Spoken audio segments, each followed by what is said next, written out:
આ તમે જોઈ શકો છો એ છે આપણા ભારત દેશના ટોપ 10 પૈસાવાળા કલાકાર. અસલામુ અલૈકુમ. આજનો મિનિટ 204. સવારમાં ઉઠીને અડધો લીટર જેટલું પાણી પીધું, પછી નાસ્તો તો કરી લીધો, પણ નાવાનું બાકી હતું. પેલા અલ્હમ્દુલિલ્લાહ નાઈ ધોઈને આપણા ફેવરિટ પ્રોફેશનલ કપડા પહેરી લીધા વ્હાઈટ. પછી સાથે સાથે વોચ પણ પહેરી લીધી અને રેડી થઈ ગયો. રેડી થઈને નીકળી ગયો બ્લેક પરીને લઈને રૂટમાં જવા માટે.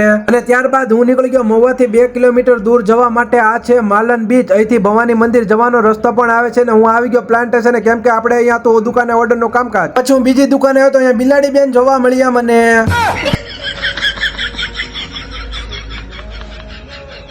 અને ત્યારબાદ હું આવી ગયો નવા ઝાપે આ દુકાને હોટેલ લેવા માટે. અહીંથી કામકાજ પતાવી નીકળી ગયો બીજી દુકાન તરફ. પહોંચી ગયો હું આ દુકાને, ને આ દુકાને એવું ન્યૂઝપેપર જોવા મળ્યું ને કે એની વાત જ જવા જો. આ છે આપણા ભારત દેશના ટોપ 10 પૈસા વાળા કલાકાર. ત્યારબાદ બધું હોટેલ નું કામકાજ પતાવીને હું આવી ગયો ઘરે. અને તડકો એવો છે ને મારા મહુવામાં, એની વાત જ જવા જો. ઘર ભેગું થાને ભાઈ.